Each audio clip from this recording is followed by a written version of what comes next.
Hello and welcome to the Hume podcast from and Lowell. For those of you who don't know us, Hume is a recruitment training business co-founded by myself, Ed Khan, and Laura Hopes. And each week we're going to be giving you 10-minute snippets into our world of recruitment, tips and tricks to help you on your journey as an agency recruiter, and hopefully some laughs along the way too. We hope you guys enjoy.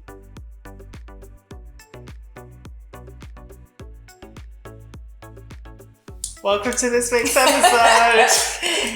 This week we are talking about business development mindset, which I think is pretty much 50% of the battle towards your business development. Oh, I reckon even higher. More, I reckon like 80. Because we all know, as an experienced recruiter, and you might be a new recruiter listening to this, in which case you might not yet have all of the skills around business development. But I think as recruiters who are experienced, we know how to reverse market.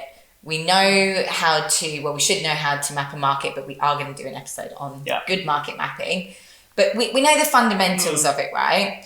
Yet so many of us just don't pick up the phone enough, or don't do enough activity around business development, whatever that looks like, or deprioritize it over things that definitely shouldn't be prioritized. And there's a reason for that, and it's not a lack of skill, it's a motivation issue. Or there's so many things. It is mindset. If you sum it up in one term, it's a mindset thing. It's a lack of self-belief. It is a worry of being judged, I think, quite often. It's a worry of being rejected. It is quite confronting. You're putting yourself out there with business development. So it's all of those things that are nothing to do with your ability to actually do the task at hand. Anyone, in my opinion, can do business development. It is, I would say, once you sort the mindset out, the rest is incredibly easy. It's a process, yeah. Because you can apply, a process to how you handle an objection. You can apply a process to how you pitch a client your business. I think it's the mindset piece. And I think for so many of us, we didn't enter recruitment from a hardcore sales background. And for a lot of us, business development does become one of the more enjoyable parts of the role. But for a lot of recruiters, it's the means to an end. Like, I've worked with $1 million billers who will say that business development is not the thing that they love. But it's then, I don't even think it comes down to like the discipline of doing it. It's getting over the mindset stuff, which then allows you to see it in a more positive light, because then you want to do it more and you're more motivated to do it. But I think it does bring up a huge amount of stuff around how we feel about ourselves and like being safe and not being so, and being vulnerable. Yeah, 100%. Because it's like someone saying no. Yeah. I think it starts with, and I was thinking this when we were running our new recruiter course, when we were doing the business development module, and I'm like, when you're a new recruiter, you don't have jobs on. So you come at business development from this weird little desperation of knowing you don't really know what you're doing.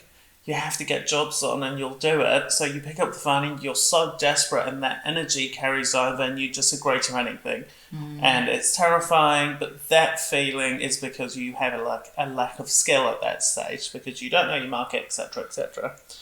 That feeling, I've seen so many experienced recruiters carry that feeling through their whole careers.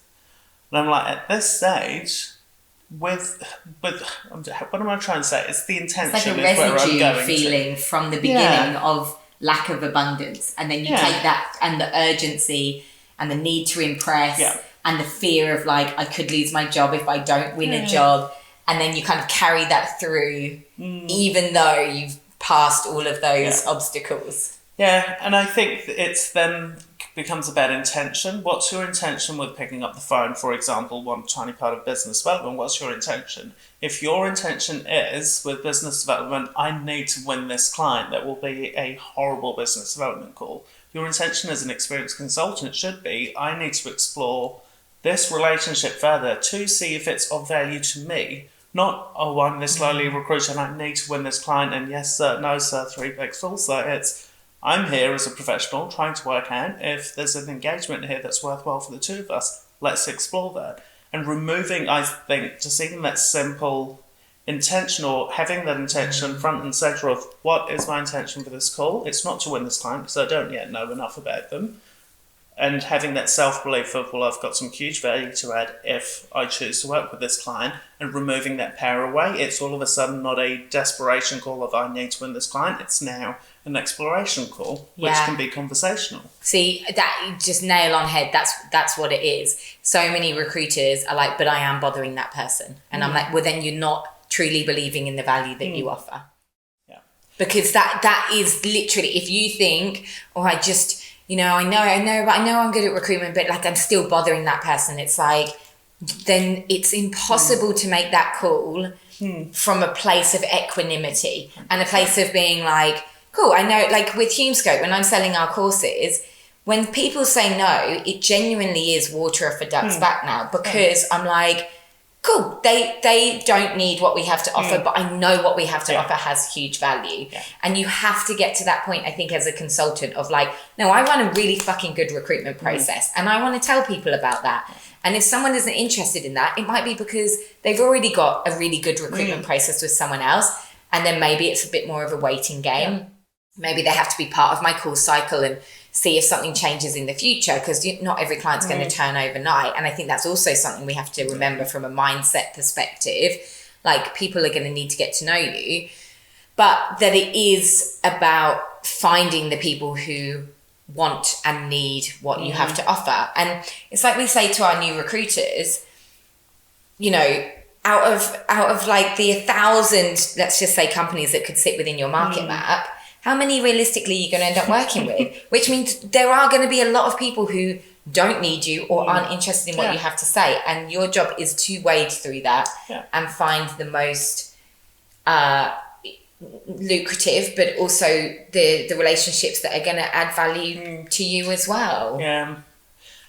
If you are a recruiter listening to this and are sitting there going, well, I know I value myself as a person, but I'm not really sure if I do anything differently to others, or my clients or prospects that I'm speaking to are so senior, what value do I really add? Because that's a real struggle that you will have, certainly within your first few years of recruitment, because you're trying to pitch to general managers, MDs in some cases. People that you've never maybe spoken to before. The one thing that you do need to keep front and centre here, guys, is that you are the expert. And I'm not even talking about your process. Your process can be amazing, but just from a client and you perspective, you will have, on average, let's say you go through 300 LinkedIn profiles. That's a lot of information that you have that your clients don't. You phone screen 30 or so. You headhunt on Seek. You see what's happening with the candidate market. You are across salary data. You're across data around what candidates are typically looking for in that space. You're across quick changing movements in the market that your clients will not be a part of.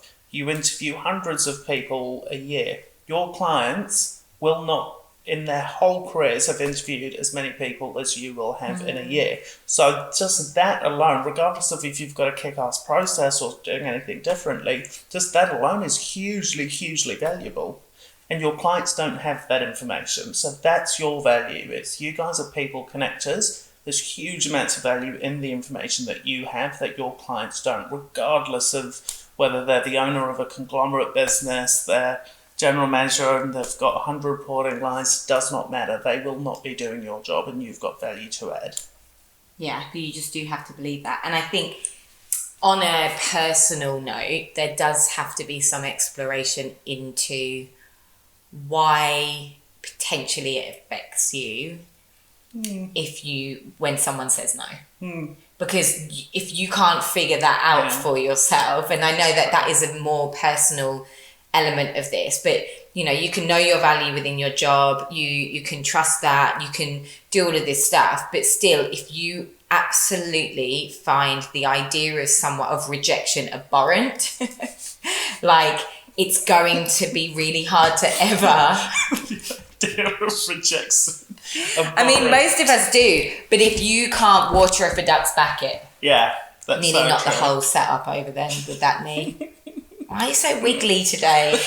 I'm just on edge. You know why? Why? So you guys might have noticed if you watch this on YouTube rather than listen, we have a video editor who puts subtitles on. And I've noticed over the last few weeks that he gets every single one of your words that come out of your mouth correct on the subtitles. Oh, and yours And get with wrong. mine, it's like he's guessing. So I'm trying to be like very articulate and be very clear. So Mark, if you're listening to this, hopefully this helps you. Are you muffly as a person? I don't know, it must be. I reckon it's the last few because you were drinking champagne. I reckon you got slurry. He can't understand you through your alcohol slurs. Yeah, that's true actually. It could be. You just slowly started to deteriorate. But I do think on a personal note, there is potentially some exploration around that, because for a lot of people, rejection is hard, and building your resilience, because the only way out with business development is through. You don't get better at it by sitting in a recruitment role for 2-3 years and then suddenly get good at it when you haven't done it enough. You have to do it a lot to feel really comfortable with the process of it.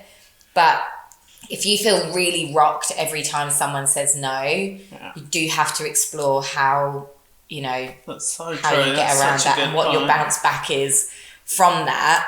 And it is self-belief, knowing your value, thinking about finding the clients that are going to resonate with you. But, if there's something deeper than that, it does need to be explored because it's never going to go away. And that part of your job is never going to go away. Yeah. And coming into next year, I don't, we've spoken about this a lot, don't foresee a full recession, but there will be a softening, and these skills are going to be needed, which is why we're starting to talk about them. Yeah. If you're not comfortable with rejection, you will not be vulnerable. Yeah. And you can't do a good business development call. Yeah. I feel like then it's robotic if you're not being vulnerable. Authentic. Showing a level of humility. So good luck, everyone. Do with that what you will. But it's super, super important to start to explore that, because there's no hiding from this part of it. And mindset is everything in relation to it. See you next week. Bye.